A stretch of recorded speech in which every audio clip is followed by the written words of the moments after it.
Hey, what's going on, everybody? This is Ian from Vetrepreneur. Today we have a special guest, Dina Finta, the director of the Institute of Entrepreneurial Leadership at John F. Kennedy University. Dina, so happy to have you on. Thank you, Ian. Great to be here. Yeah, so tell me a little bit about IEL and a little bit about your background. Okay. Well, IEL is the Institute of Entrepreneurial Leadership. We are part of John F. Kennedy University, and we're based in Pleasant Hill, but we really do work nationally and even internationally. And the Institute was formed about 5 years ago, so we're a program within the bigger university system. And I joined in the early stages. We were founded by Dr. Raul Dejoux, who is a very successful businessman, entrepreneur many times over, and he really had a passion when he formed this program to give back to the community and help foster entrepreneurism in any ways that he could. So he came up with this concept. He sold the concept, and then he hired me shortly after to help him build and grow our programs. I've actually been an entrepreneur as well, and I had my own corporate training and development firm based in Louisiana and Texas prior to moving out to the San Francisco Bay Area. And so he asked me to join him to help put together the programs, and we did that for a few years. He retired about 1.5 years ago, and then I was able to take on the director roles and keep his legacy moving forward. He's actually still really involved with the program, and we've had a lot of success. Yeah, that's awesome. So I guess, you have a track record of having a bunch of veteran entrepreneurs come through your program, and you've had a bunch of veteran-owned businesses. So I guess let's get into talking about what have you seen from veteran entrepreneurs coming through IEL and the graduates that you've had. So we've had our numbers are over 200 now. I have some slides I can show you to get more specific into the details, but I'll tell you that we have a passion as a university for serving veteran-owned businesses and students throughout our programs. We are a yellow ribbon school, which means that veterans can attend with little or no cost and to get their degrees if that's what they're interested in. The IEL programs now are available for credit if individuals want to use their benefits to attend. But we've worked with so many entrepreneurs that are coming out of the military or have been out for a while and really find it hard sometimes to transition successfully into the corporate world because they're very independent. They've had some great training in their military experience, and we've found that military experience and training is really, really helpful in helping them be also successful entrepreneurs. They just kind of have to need us to help them see how those dots are connected. So we really guide them through it, and we've seen a lot of success. Yeah, that's great. And let me see the slide with how many folks you have there. Yeah, let me share my screen. Are you seeing it? Yep. Okay, great. So this is just before I move to that, there's our Facebook and Twitter locations if you want to take a look at that. But here, this slide is pretty good. It's a tiny bit outdated, actually. We did this about 6 months ago, and we've since completed a couple more programs. So we're a bit over 200 graduating companies, but you can see by that percentage at the top that we really are focused on veteran-owned businesses as well as other minority businesses. So we work with some veteran organizations like the DVBA. We also work with the WRMSDC, which is the Minority Supplier Development Council, so that we can help businesses that are veteran-owned or minority-owned connect with larger corporations who want to hire veteran-owned businesses. So there's a bit of a disconnect there too, and we can help them with that to hopefully get some revenue flow more quickly. You can also see that our top 3 company locations, that's the locations of our participants. So Texas and Georgia are very big military locations, so that's probably why you've got some correlation there. But we service our entrepreneurs locally. So some of our things are in person, but one of our largest programs actually is national, and it is taught via Skype for Business and AT&T Telepresence. So you don't have to be local to attend these programs. Yeah, and it's one of the things that's so interesting is just the percentage of folks that you have that have gone through the program that are, veterans, women, or a minority. I mean, that's a really high percentage, and it kind of goes to the culture, obviously being in the Bay Area and the East Bay, but also super interesting that having those military presence in California, Georgia, and Texas, that's pretty cool. How do folks kind of make the difference between kind of getting out of the military and going right into one of those online programs? Well, it's a good question. We're actually doing some program migration now to make that easier. Everything that we offer starting the first of the year will be an online option, and we have multiple programs. So we'll help you through our conversations, figure out what's the best fit. And what we do, it kind of ties back into a term you and I talked about earlier, precision entrepreneurship. What we want to do is we have those conversations. We ask you questions. We try to help you define your goals as someone who may recently have left the military. Whether that's being an entrepreneur and actually starting a business, whether it's joining a business that already exists and you need to be a leader and an entrepreneur there, or an entrepreneur is a term you'll hear, or joining one of these large corporations, which now it's kind of cool that the large corporations are actually looking for people that have entrepreneurism in their background. I think, I haven't been in the military. My husband is retired from the military, so I'm very familiar, with that network and the obligations there. But I think that a lot of the military veterans I know don't realize how prepared they really are to go into business and become an entrepreneur, because they're used to that leadership, but being a part of a much bigger organization. But some of the things that you learn there, a lot of the things that you learn there are so transferable to successful entrepreneurship. So we will tailor what your experience looks like based on where you are in that process and what your goals are. Yeah, and I think you have a slide out with some of the traits and different things that you've seen from your program. Sorry, let me move down this a bit.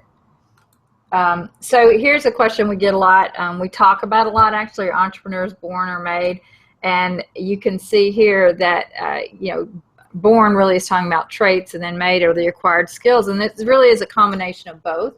Some of the things here, these are some of the best habits that we've learned that would, top 3 is what I would say. And a few things that military veterans understand really, really well when they come into the entrepreneurial world is having a defined purpose, understanding the why.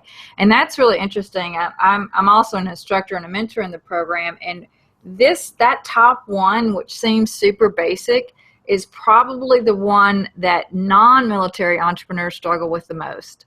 They haven't thought that through and really defined it well. When you're in the military, you know what the purpose is. You know what the mission is. You know why you do what you do every day. When you become an entrepreneur, it's the same thing. You just need to define it well and make sure the actions that you take are leading you toward that purpose.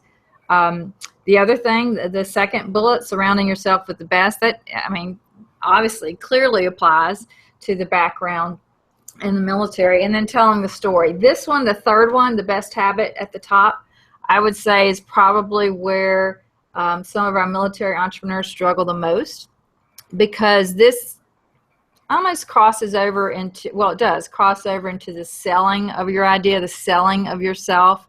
It's very much business development or sales role. And many times, other than vying for leadership or promotion, you're not really doing what we would call selling when you're in a role in the military. So that's the piece that I find we really have to dig into and spend some time with military entrepreneurs on. I wrote a post for GI Jobs about that exact thing, about how I learned to sell. And there's so many things that you learn in the military that prepare you for the process of selling, but you just need to learn the playbook. And that's some of the things, and selling your own company. and selling yourself and being the face of your product to your customers and all of that sort of thing is definitely not second nature, but Right. you can apply it to a lot of the things that you did learn in the military, and be really successful at it. We compared the military decision-making process to basically like how a sales structure is created, and creating that kind of, making a pitch to a decision maker and all the things that you need to do to prepare for that. So there's a lot of crossover, but it's just not second nature because you haven't, again, learned the playbook yet. Yeah, I agree. And, if you look at those bottom few bullets that I put there, if you're not quite sure what that entrepreneurial business might look like for you, but you're pretty sure you want to do it, then go out and get experience, and that might mean getting a job. Yep.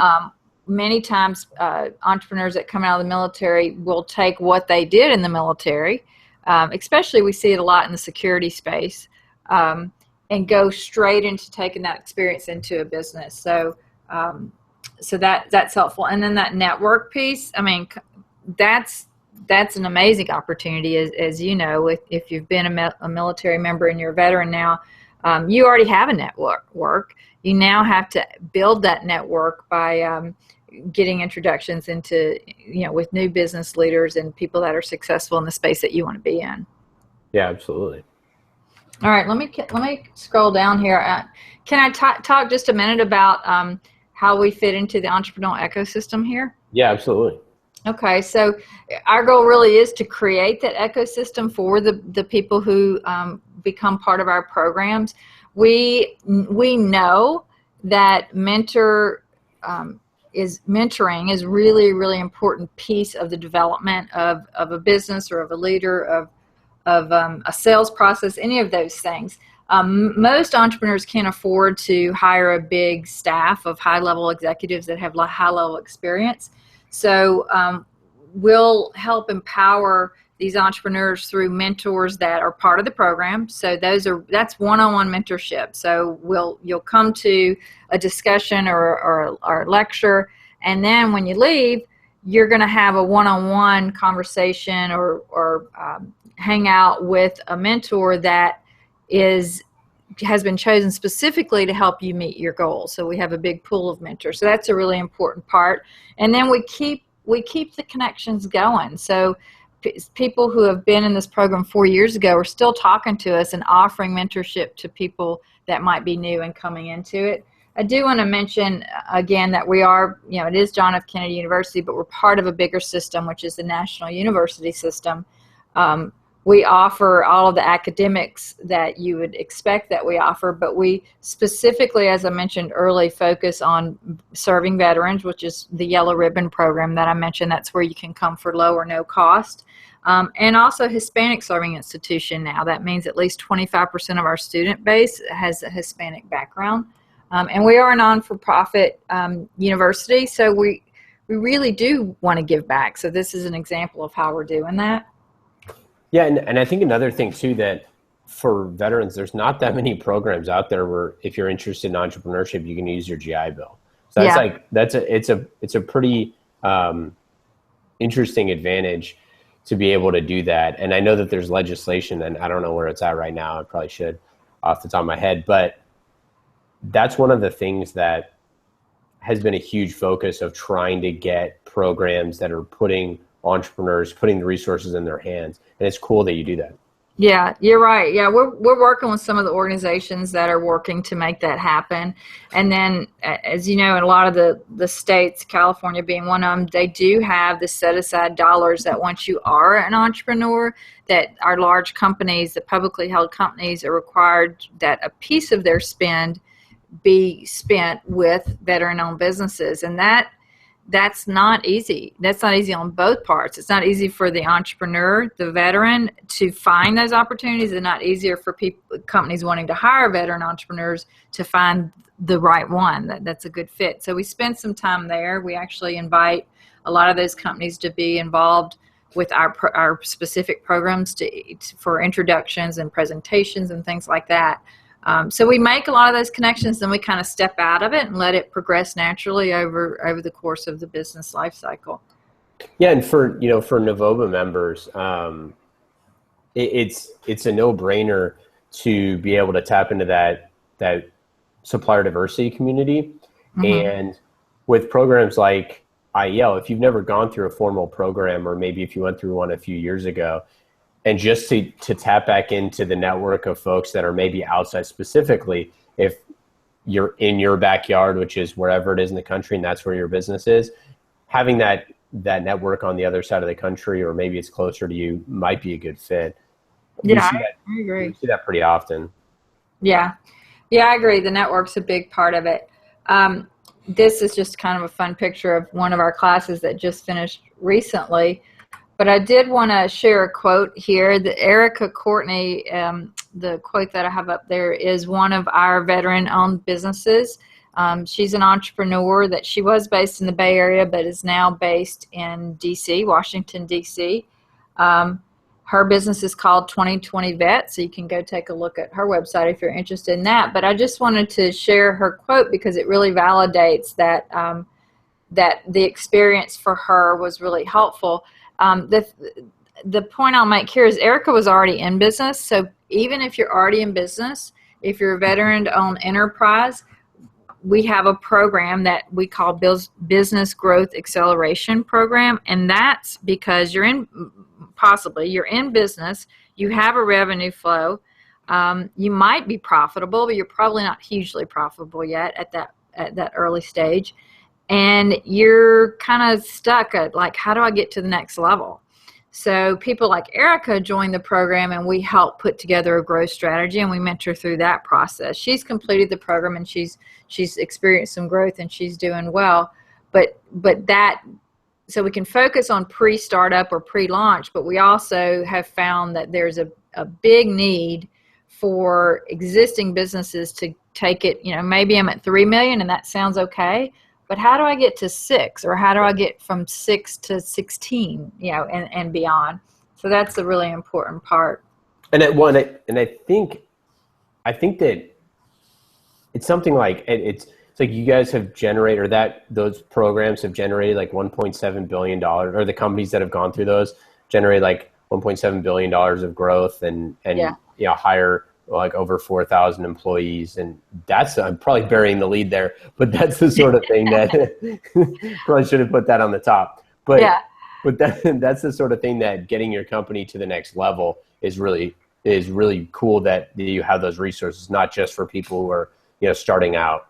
So here's the statistic. You're right. We're at about 1.9 billion in annual revenue for all of the participants of our program. And over 4,000 employees. You're exactly right there.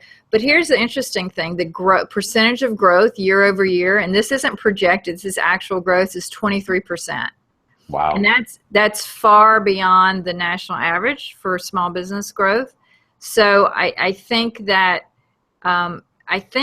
a big piece of the key success is the fact that it's very specific and customized to where you are as an entrepreneur and where you want to go.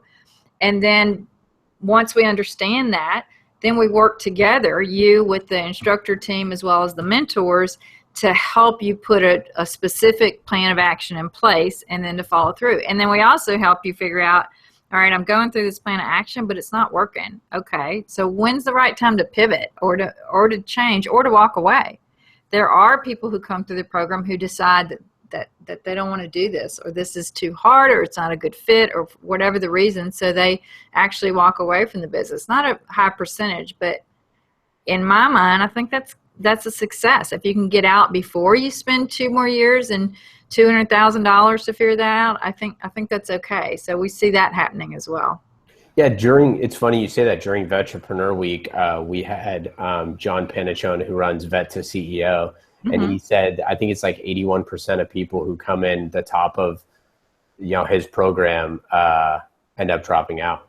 And he's wow. Yeah, he's like, that's a good thing. He's like, we want to make sure that the people who are dedicated, because he's like, it's hard. You have to do your work. You have to make sure that you're hitting the gates and all of that sort of stuff. And, we want people to be super passionate and interested in their product and their company as they go through the program.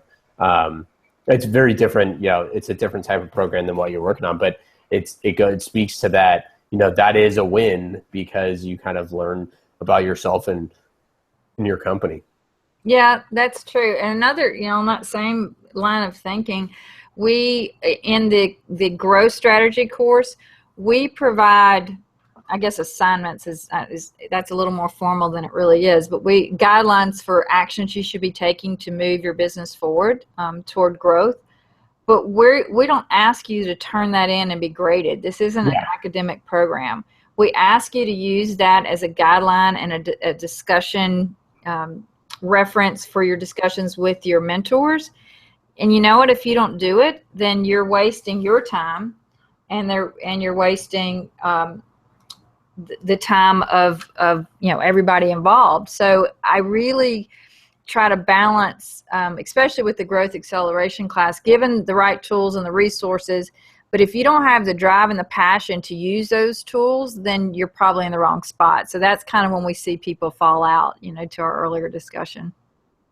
Yeah, absolutely. And speaking of time, we're about at time here. So I want to thank you again for coming on. Where can people kind of find you and contact you? So there you go. IEL at jfku.edu. We're actually physically located on the Pleasant Hill main campus now. We have a few programs starting really soon, but you don't worry too much about that start dates because we have some rotating programs. So the best thing to do would be give us a call or shoot an email over and let us talk about things. We would love to have a lot of conversations and help you find the right place to be for what your business goals are. Yeah, that's fantastic, and thank you again. We'll post this so people can reach out and find your info and put it in the show notes. So thanks again, Dina. Great, thank you. You are the best, and we will talk soon. Okay, bye. Take care.